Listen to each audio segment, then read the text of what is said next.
All right, so you just want to slide it back on like so. Bam. Oh shoot. Yo, we're on fucking train.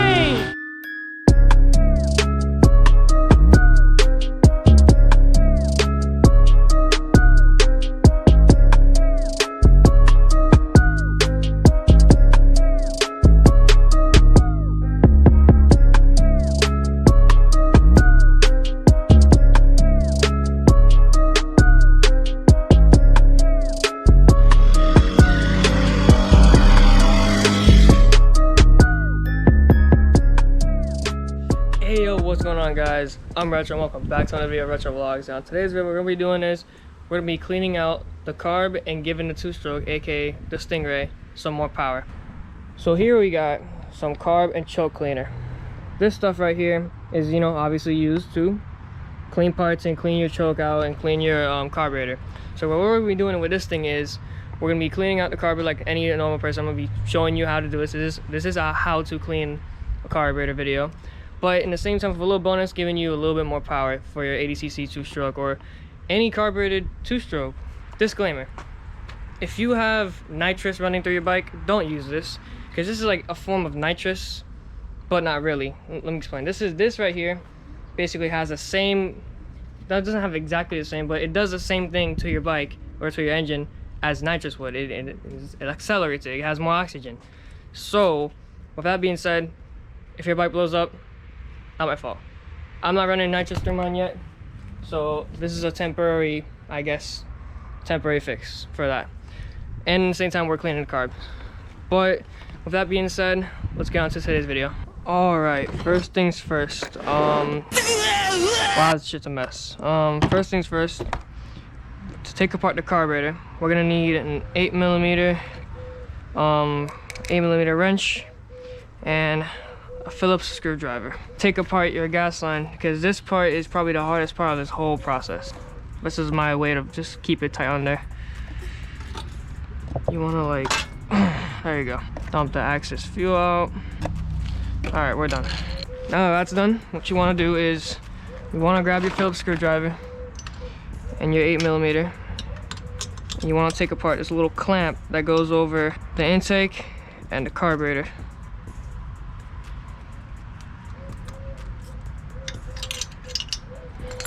Not all the way though, so that way you can grab your nut and screw. Always have like some place to put your parts, your screws, all that stuff, because losing it can literally cost you a whole project. Next, what we gotta do is take off the throttle cap, linkage, whatever you want to call it. It's basically the throttle slide. So you want to unscrew that real quick. Once you're done, you just lift it up carefully and you put that somewhere. Now that's done, we should be free. Yep, we should be free to twist this thing off. Just want to twist it off like that, nice and easy. You want to get the carburetor and bring it to, most likely, preferably, a table, something like this. And what you want to do is take it apart. So to take this apart is basically what you gotta do is this thing's just held by a bunch of screws, just one here, one here, one here, and two for the air filter, and apart from that, that's pretty much it. Then it's apart. So basically you can just literally take apart this carburetor with just a Phillips screwdriver.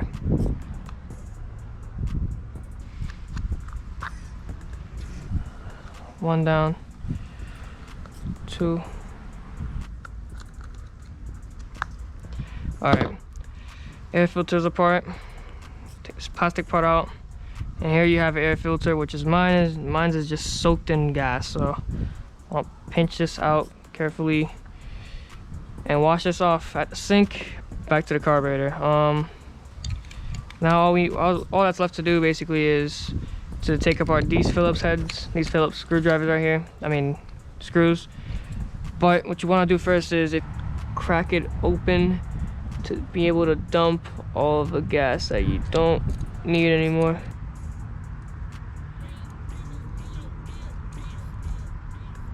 Perfect.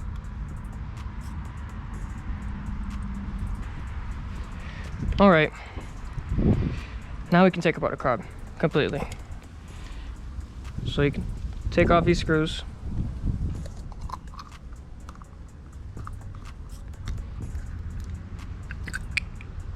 And then you will reveal the inside of your carburetor. So save your screws always, be careful to lose them. There you go. Remove your gasket and keep that somewhere safe. Right there. Alright, now we are inside of the carburetor. You have here your flap, your float flap. You have your pin, your fuel valve pin. Basically is what, you know, regulates, and not regulates, but it lets the fuel go in. And when this goes up, when the float goes all the way up, like for example, like this situation, when it's all the way up, say it's full of gas, it's all the way up, this flap closes off the fuel, so the fuel line is not overflowing the carburetor bowl. Inspector bowl, my bowl looks pretty, you can see some corrosion in there, but it's not that bad, so that's fine. Float, there's no gas in it, so that means it's not cracked, it's perfect. Keep that at the side. Same with your gasket. Now with this, you want to try and see if you can look through the jet hole. And let me take apart this flap right here so you can actually see the, what's it called? You can see the fuel valve opening. Get something like small to the same diameter of this hole right here. This right here. So you can be able to punch it out like so. Keep that safe. And your flap is completely out. Watch out for falling parts, because these parts are very small and easy to lose. I'm looking through my jet. My jet seems like it's nice. I can see through it. I can see through it. All right, cool. So that's fine. If you cannot see through yours, that means yours is completely screwed. You have to definitely use this, and it's about time to use one of these. All right, so now that the carburetor is all, you know, taken apart, what you want to do is, you know, get that gas slash parts thing where you put liquids in it. In my case, a Sunny D container, cut in half. I'm gonna wash this out, get rid of all the junk. We are ready to clean. So get your carb spray. So what I'm gonna do is, or what you want to do is, spray the carb stuff, the carb cleaner in here. A few moments later. Don't put your gasket in there. Your gasket is fine. If it doesn't look like it's about to tear apart, you are fine. Mine still has a little life in it. So dump in your parts right in there. Let that sit in there for a bit. Preferably, since mine is not full, it's like only the corner of it full, I'll put it between some rocks, some of these blocks, and then, you see? Good. Now for the rest, all we can do now is just wait until wait, I say an hour until that's done, and then do the same thing with this top part. And while we're at it, might as well put these little screws and these little itty bitty parts in there too, so they can, you know, clean and stuff. Dump it in there too.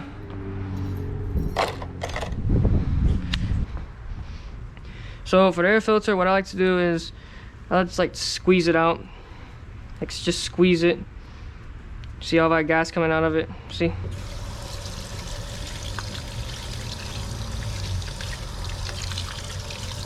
See how my hands are just full of that stuff? Not good. Makes it harder for air to go through.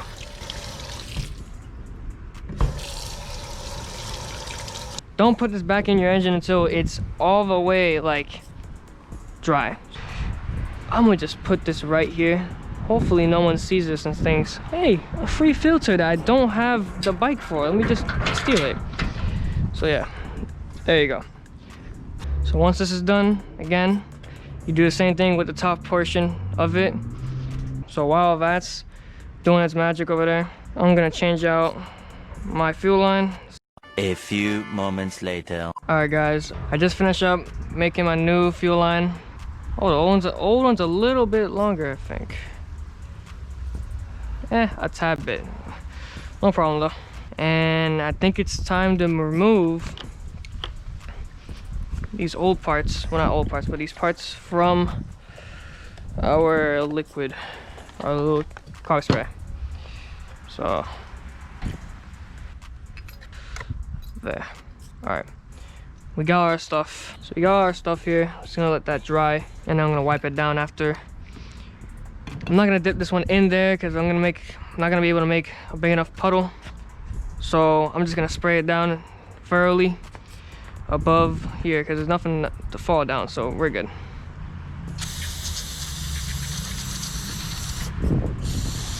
You want to spray down quite a bit, pretty much everything to get it nice and clean. The fuel valve, jet, try to get in there.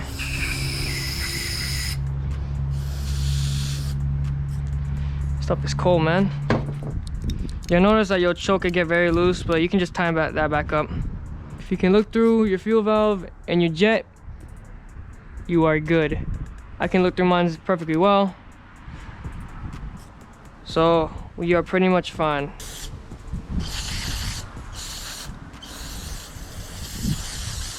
Let that dry.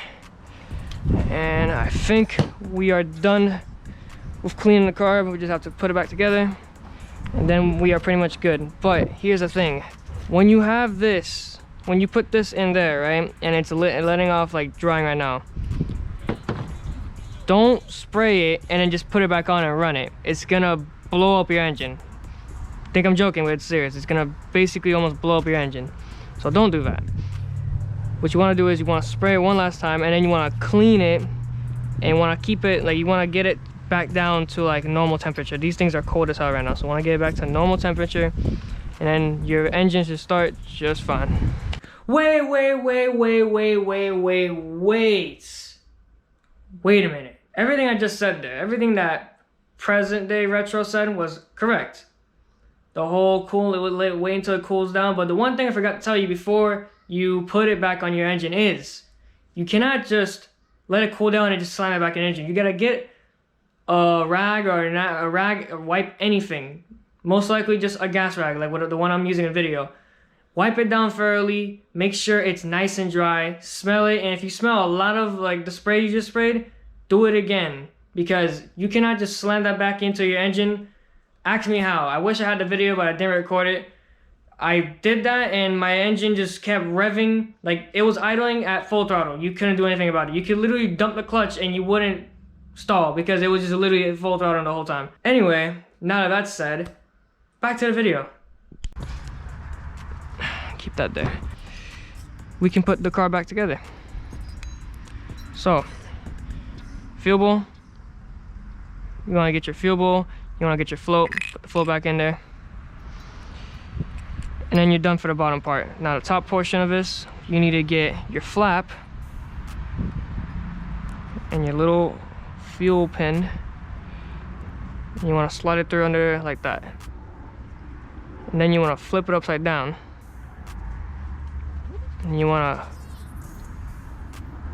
put it through the fuel valve so that way you can't see anything through the other side. Then you want to get your pin and you want to slide it through here like so. Get the pin I was telling you about earlier, same diameter. Let's just push it through. Mine is all the way in. As you can see, we have up and down movement. You want to get your bottom portion. Oh wait, lies. You want to get your gasket. And you want to get your gasket and you want to put it back where it was, like so. And then you want to put your bottom portion up here. And once you're at this point, you get your little screws and you line them up and you put them back. Get your Phillips screwdriver, and like so, you just screw it on back. Like so. not gonna lie, you guys have no idea how hard it is to explain this stuff while you're doing it.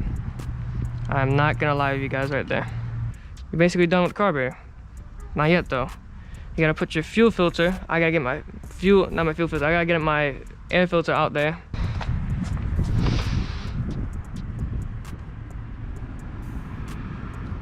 Air filter's dry, all of this is dry. You wanna get your screws, you wanna screw it back in here.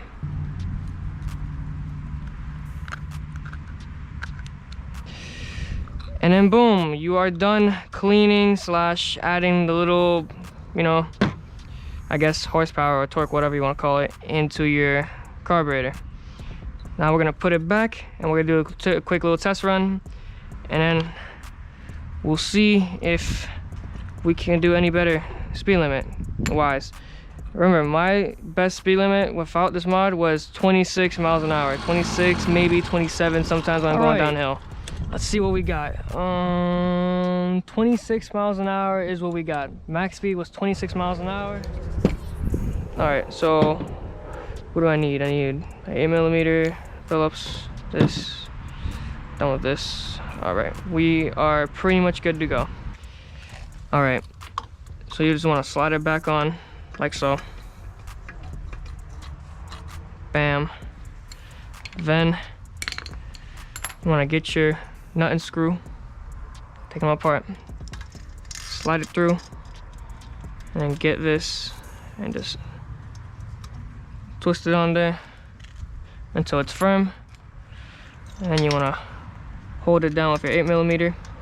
After you got it right in the position that you want it, just tighten it, not too tight because you might strip this little bolt, not bolt, screw.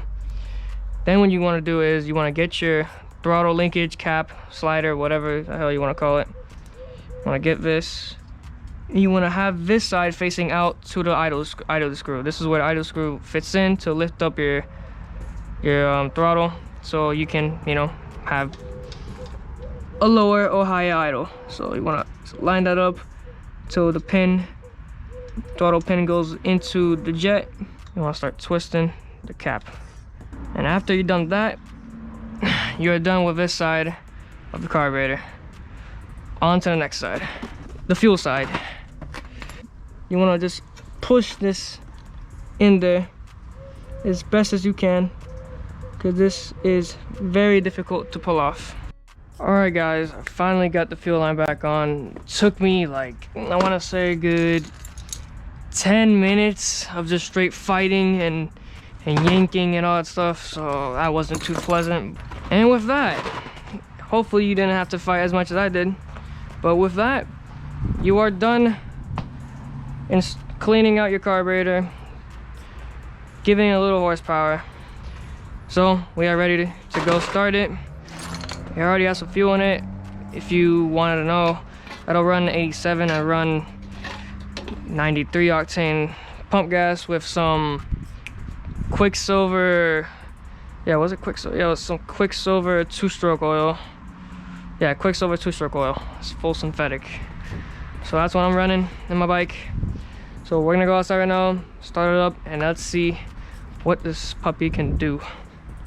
All right guys, I got everything back on the bike. Disclaimer, you might do a little bit of tuning. I had to do a little bit of tuning to mine.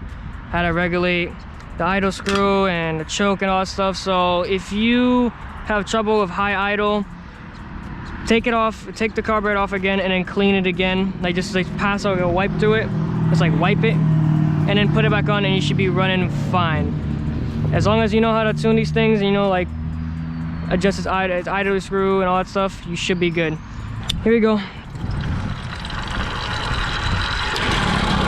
Oh shoot.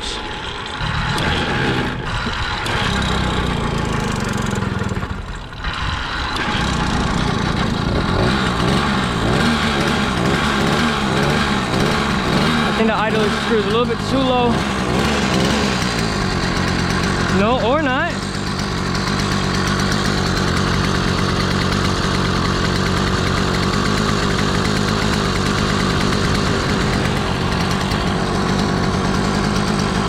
We did it! It worked!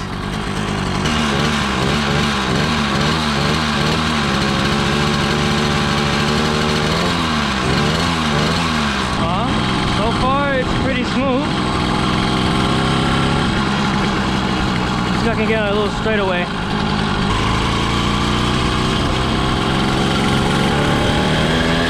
Shit! Oh shit! Let's do a few pulls. Let's get her. Let's start ripping her.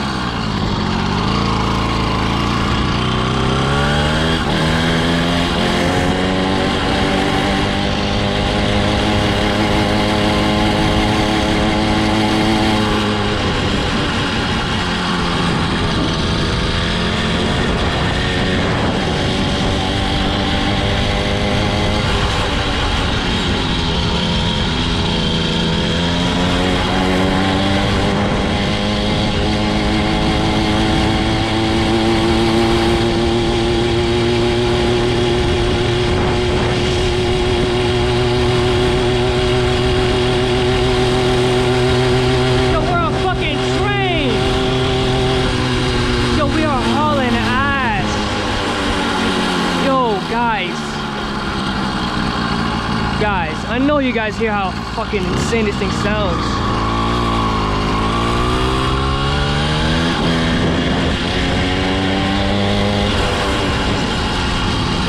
Guys, this shit, yo, guys, she is a ripper. With a little bit of tuning after you do what I just told you to do, she is a ripper. This thing rips like a bitch. Let's pull up over here real quick and see what we can do.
Well guys, the results are there. You've seen it. She rips. She's amazing. She's fast. For what it is, she's incredibly fast. Like, I don't know how else to tell you guys. My eyes are watering because I don't have any goggles or anything on. But damn, this is so sick. This bike used to not like even barely climb up to like 25, 26 miles an hour, and what it feels like, it feels way faster. Based on a butt dyno, this thing feels so much faster. Yeah, anyway, that's it for this video. That's how you get your carburetor clean. That's how you get your carburetor making a lot more power for cheap. It's basically a cheap nitrous kit. That's how you get your bike like this. Do it, it's worth it. But again, disclaimer, if you are running nitrous, don't do it. It's not worth it because you're gonna blow your bike up. And also, if you don't know much about tuning, watch a different video about tuning and it'll teach you everything about tuning. But anyway, that's it for me, guys. Thanks for watching the video. Appreciate you guys for stopping by. If you like the video, like, comment, subscribe, all that good stuff, you know what I mean? And share it with friends, share it with family, anybody. I'm trying to get big here. I'm trying to reach 300 subs by the end of the year, so you guys can make that possible if you guys, you know, keep supporting me and all that stuff. Anyway, thanks for watching. Love you guys. And I'll catch you guys in the next one.